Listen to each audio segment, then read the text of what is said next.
Dewan Guru Penggerak Angkatan 10 Kabupaten Lampung Utara akan mengadakan tugas demonstrasi konseptual dengan modul 2.3 coaching untuk supervisi bersama saya Hermayanti dari SD Negeri 1 Sinarogan dan rekan saya Heri Gunawan dari SD Negeri 2 Pulau Panggung, Kecamatan Agung Tinggi.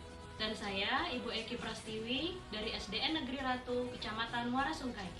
Selamat menyaksikan. Saya Hermayanti dari SD Negeri 1 Sinarogan sebagai observers dan kawan saya. Saya Ibu Eki Prastiwi dari SDN Negeri Ratu, Kecamatan Muara Sungkai sebagai coach.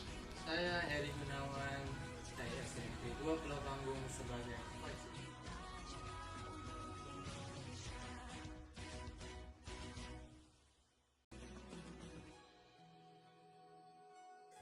Assalamualaikum Bu Eki. Waalaikumsalam Ibu Herma. Apa kabarnya hari ini Bu? Alhamdulillah baik. Alhamdulillah Bu. baik ya. Jadi gini Bu ya, pada pagi hari ini sebelum Ibu melakukan praktek coaching, saya akan melakukan praobservasi. Di mana praobservasi ini ada pun yang akan nanti Ibu lakukan, yaitu apakah sudah sesuai dengan rubrik penilaian atau apakah sudah masuk dengan arus kita gitu ya Bu. Jadi bagaimana nanti Ibu bisa merespon pertanyaan-pertanyaan dari coaching.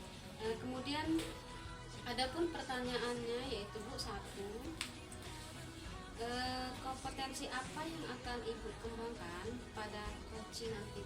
Ya, jadi kompetensi yang akan saya kembangkan di proses coaching kita hari ini adalah yang pertama itu kehadiran penuh atau present. Kemudian yang kedua itu saya akan mendengarkan coaching saya itu dengan aktif atau mendengarkan dengan rasa. Kemudian yang terakhir saya akan membuat pengajuan pertanyaan-pertanyaan yang berbobot.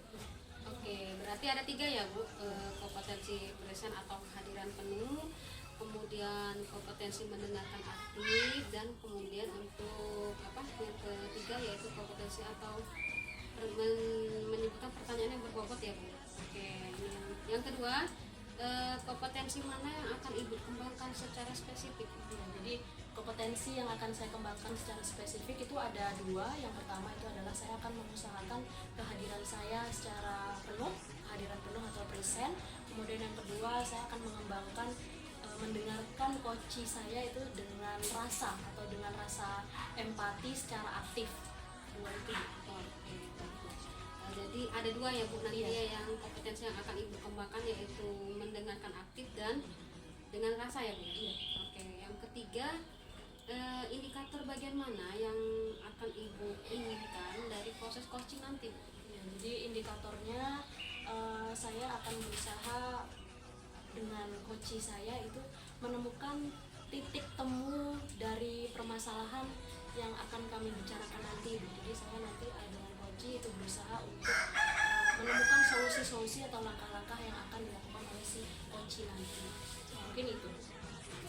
Demikian dulu ya Bu Eki ya, praobservasi kita. Silakan Ibu melakukan coaching. Ya. Terima kasih Bu. Ya.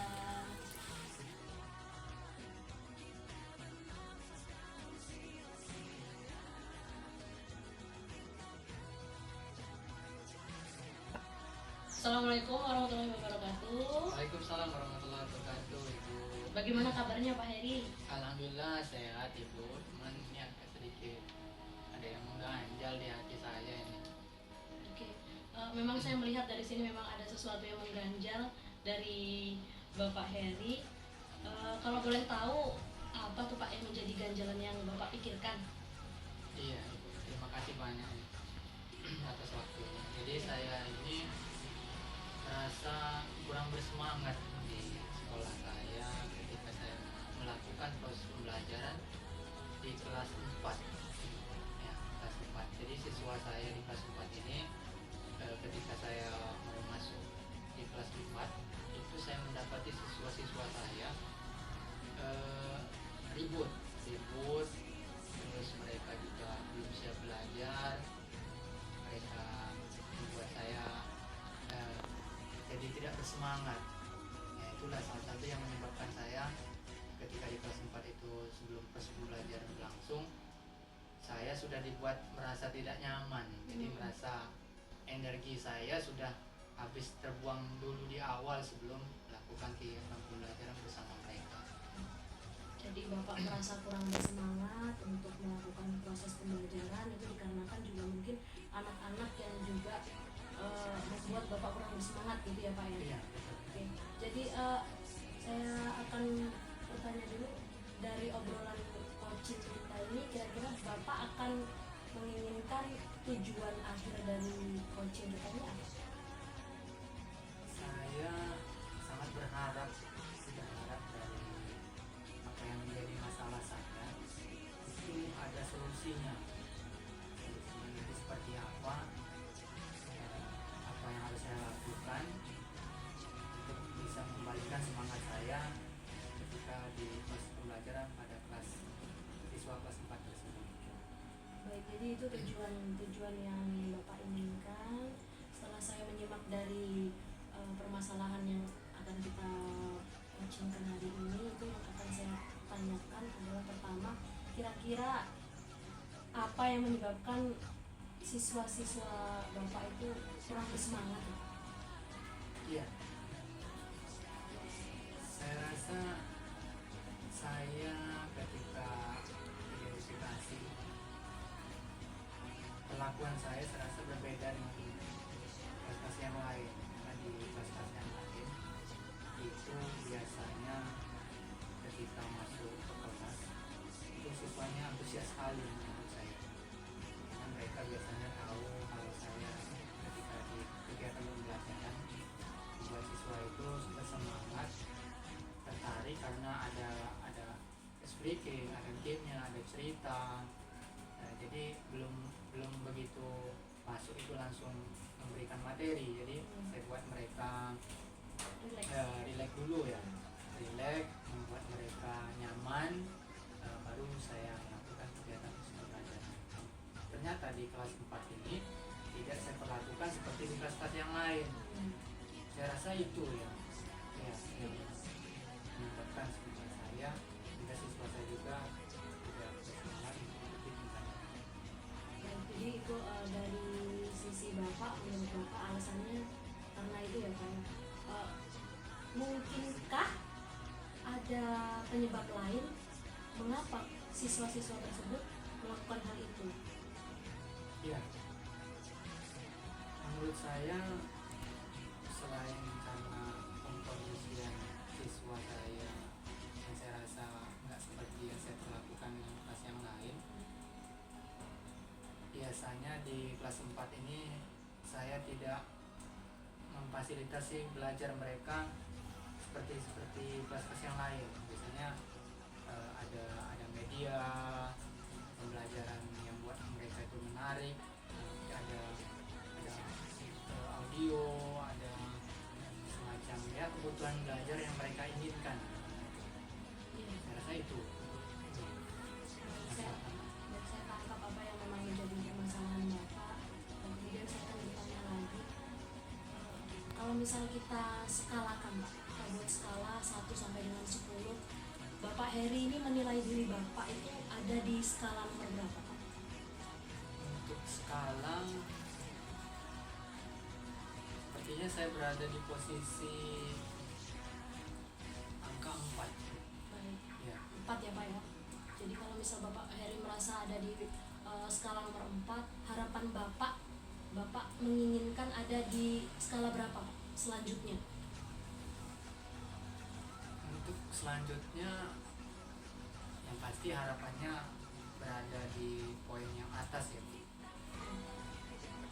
poin angka 9, harapannya seperti itu ke depannya. Dan harapan yang sangat baik Pak itu skala 9. Berarti kalau misal dari Bapak merasa sekarang masih berada di skala 4 dan kemudian menjadi menginginkan di skala 9, berarti harus ada aksi yang sangat-sangat ekstra ya Pak ya.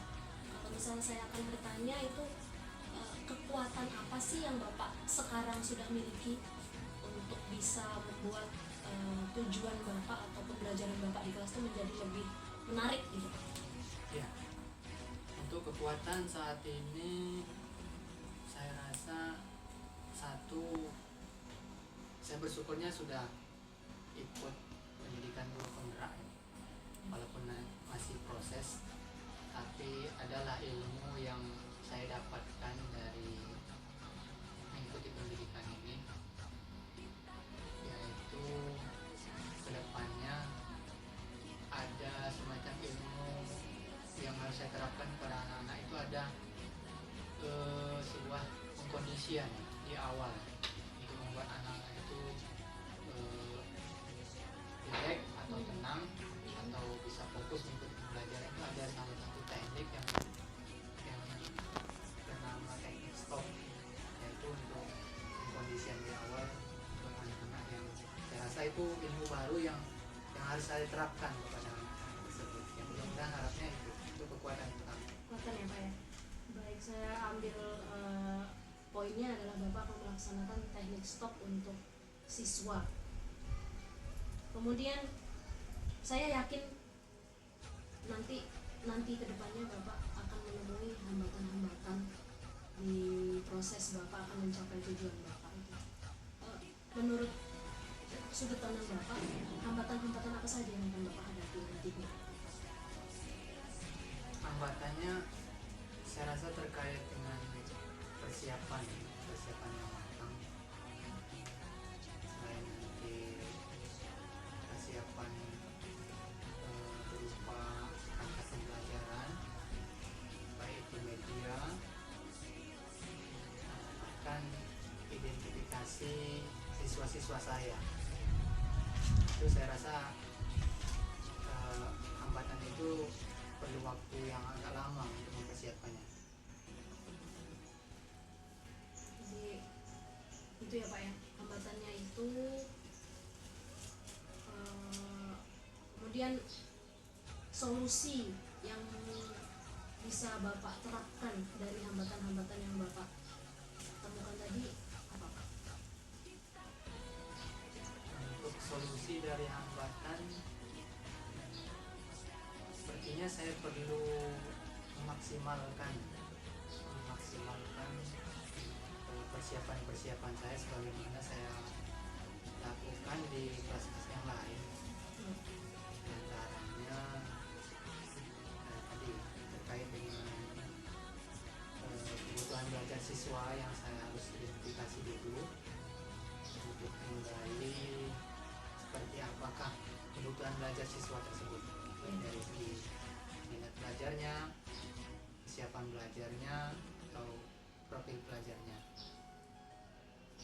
Untuk administrasi berupa perangkat, saya juga mungkin saya rasa harus mempersiapkan perangkat pembelajaran yang membuat siswa saya nanti aktif dan bersemangat di kegiatan pembelajaran, terutama media-media yang sesuai dengan kebutuhan belajar siswa nanti. Oke Pak, jadi rencana yang sangat luar biasa. Dan kapan Pak kira-kira akan Bapak laksanakan? Jangka waktunya akan Bapak laksanakan kapan?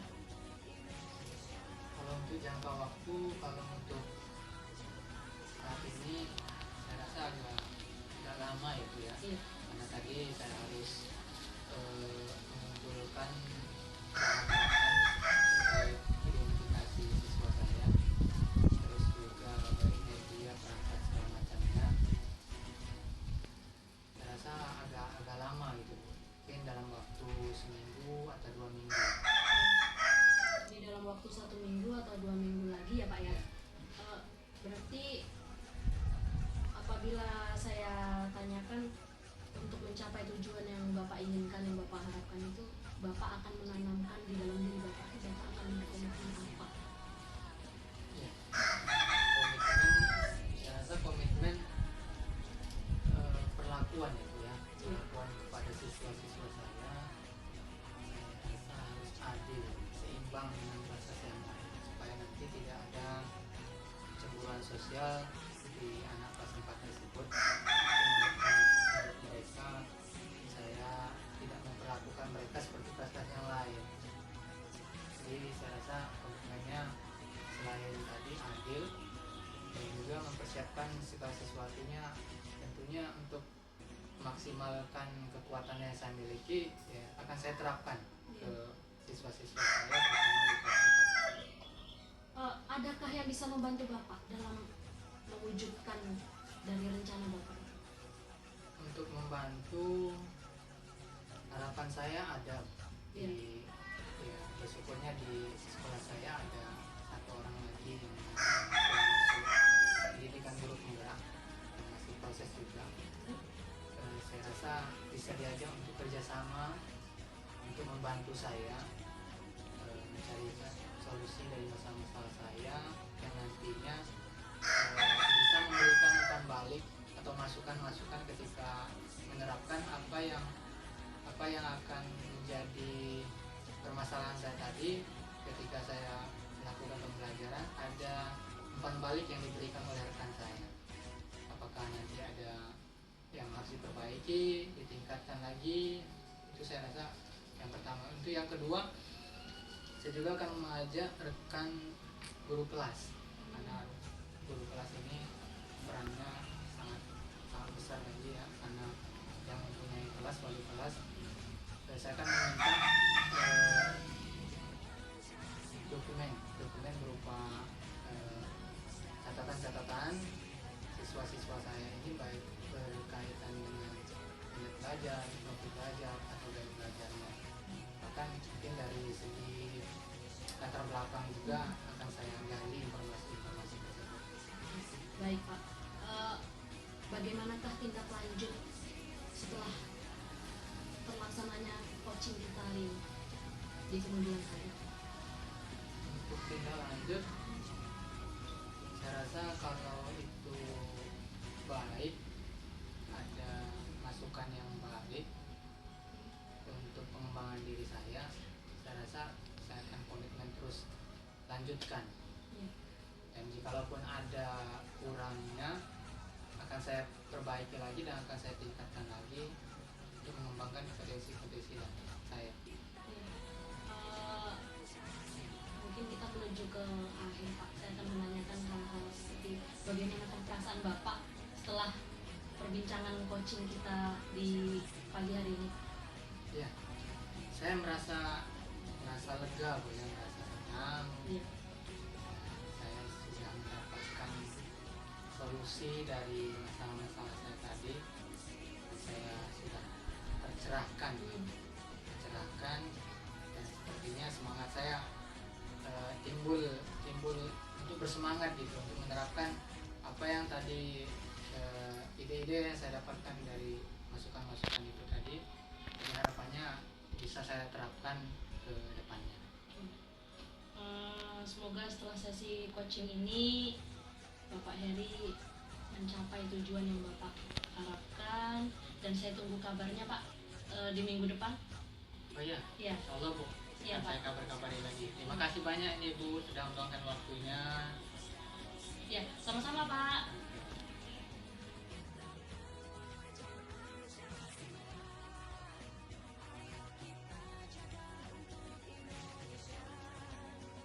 Assalamualaikum Bu Eki. Waalaikumsalam Ibu Irma. Alhamdulillah ya Bu, tadi Ibu sudah melakukan praktek coaching ya dengan Pak Heri. Sebelum kegiatan penutup Bu, kita akan mengadakan percakapan pasca observasi ya Bu. Ada sedikit yang akan saya tanyakan kepada Ibu. Apa saja yang sudah Ibu lakukan pada saat melakukan coaching terkait dengan indikator ketersapaian yang diinginkan?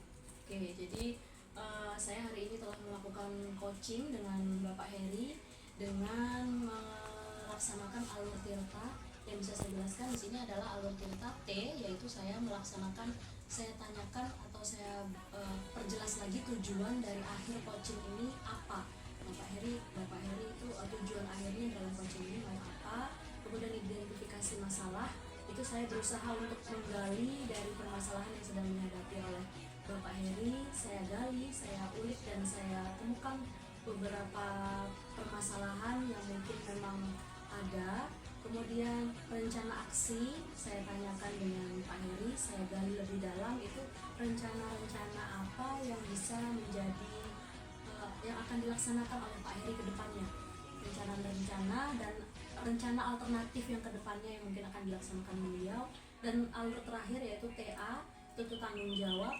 Di poin itu saya menanyakan bagaimana perasaan dari Pak Heri setelah melakukan coaching ini, dan saya bertanya di situ apakah Bapak sudah menemukan solusi dari permasalahan Bapak dari kegiatan coaching ini?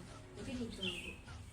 Baik, jadi artinya Ibu Eti ini sudah melakukan praktek coaching ini memang dengan sosial aktiva ya Bu. Wah, luar biasa sekali Bu. Berarti Ibu sudah, Pak Heri sudah dapat menemukan solusinya ya Bu ya, Iya, sudah, Bu. dari Ibu melakukan coaching tadi sudah melakukan aktiva dan sudah menemukan solusinya. Baik, terima kasih Ibu Eki sudah melakukan praktek coaching ya. Terima kasih. Wassalamualaikum warahmatullahi wabarakatuh. Waalaikumsalam warahmatullahi wabarakatuh.